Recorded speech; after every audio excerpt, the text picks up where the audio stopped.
सुप्रभात प्यारे छात्रों। हमने भाषा मणि में जो अपना पिछला अध्याय जन्मभूमि एक कविता थी उसे पढ़ा और मुझे यकीन है कि आप लोगों को बहुत अच्छे से समझ में आ भी गई होगी। आज हम पढ़ने जा रहे हैं भाषा मणि में अपना दूसरा अध्याय घर की वापसी। घर यानी वो जगह जहाँ हम बहुत ही स्वतंत्रता से रहें, अपनी इच्छानुसार सारा कार्य कर सकें और सुरक्षित रह सकें।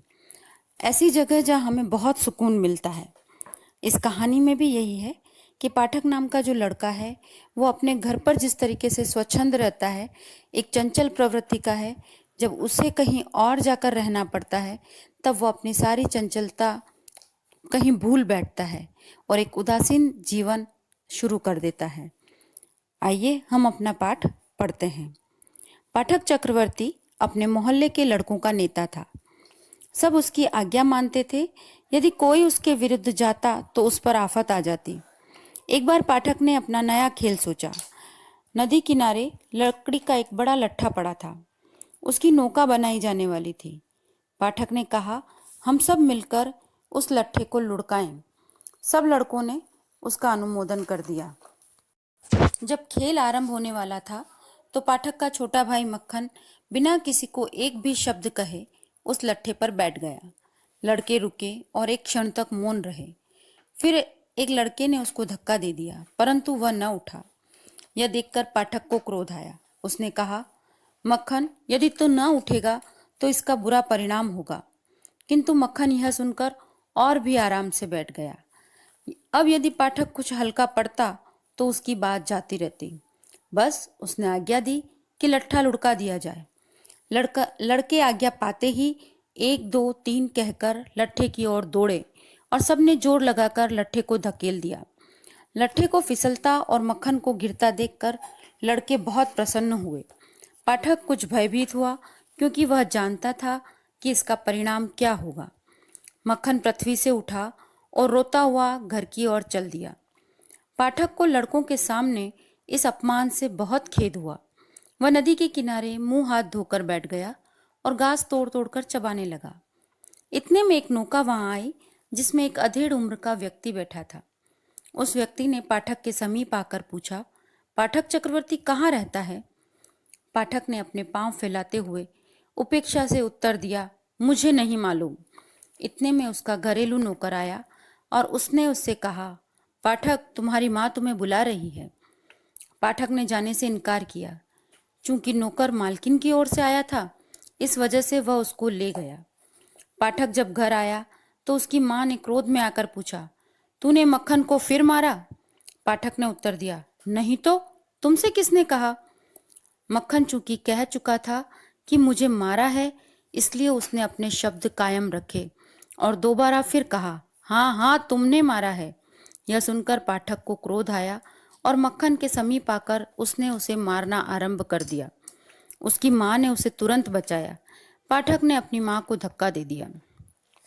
ठीक उसी समय एक अधेड़ व्यक्ति घर में आया और कहने लगा, क्या किस्सा है? पाठक की माँ ने पीछे हटकर आने वाले को देखा और तुरंत ही उसका क्रोध आश्चर्य में बदल गया। उसने अपने भाई को पहचाना और कहा, क्यों दादा, तुम यहाँ कैसे आए? फिर उसने नीचे झुकते हुए उसके चरण छुए। उसका भाई विशंभर उसके विवाह के पश्चात मुंबई चला गया था।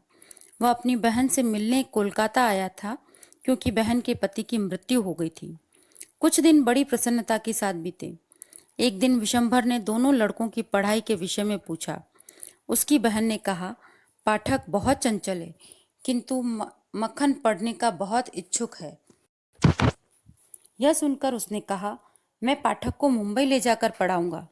पाठक भी चलने को सहमत हो गया। माँ के लिए यह बहुत हर्ष की बात थी। पाठक प्रतिदिन मामा से पूछता कि तुम किस दिन चलोगे। आखिर चलने का दिन आ गया। उस रात पाठक से सोया भी नहीं गया। सारा दिन जाने की खुशी में इधर उधर फिरता रहा। उसने अपनी मछली पकड़ने की हत्ती, पत्थर के छोटे छोटे टुकड़े और बड़ी पतंग भी मक्खन को दे दी, क्योंकि उसे जाते समय मक्खन से सहानुभूति सी हो गई थी। मुंबई पहुंचकर पाठक अपनी मामी से पहली बार मिला। वह उसके आने से कुछ प्रसन्न न हुई, क्योंकि उसके लिए अपने 3 बच्चे ही काफी थे। एक चंचल लड़के का आ जाना उसके लिए विपत्ति थी। पाठक जैसे लड़के के लिए उसका अपना घर ही स्वर्ग होता है। उसके लिए नए लोगों के साथ रहना बहुत कठिन हो गया। पाठक को यहाँ सांस लेना भी कठिन हो गया था। वह रात को प्रतिदिन अपने नगर के स्वप्न देखा करता और वहां जाने की इच्छा करता। उसको वह स्थान याद आता था जहां वह पतंग उड़ाता और जहां वह जब कभी चाहता जाकर स्नान करता। माँ का ध्यान उसे दिन रात विकल करता रहता। उसका पढ़ने में मन नहीं लगता। अब उस स्कूल में उससे अधिक कमजोर कोई विद्यार्थी न था। जब कभी अध्यापक उससे कोई प्रश्न करते तो वह मौन खड़ा हो जाता और चुपचाप अध्यापक की मार सहन करता। जब दूसरे लड़के खेलते तो वह अलग खड़ा होकर घरों की छतों को देखा करता। आज का हमारा पाठ यहीं तक का है। आप अपनी एक हिंदी की नई कॉपी बनाएं, जिसमें हमारी टेक्स्ट बुक के में पेज नंबर 15 पर लघु उत्तरीय प्रश्न, पाठक कैसा लड़का था, पहला। प्रश्न नंबर 2, पाठक की माँ का क्रोध आश्चर्य में क्यों बदल गया। प्रश्न नंबर 3, मुंबई जाने से पहले पाठक ने अपने भाई को क्या क्या दिया।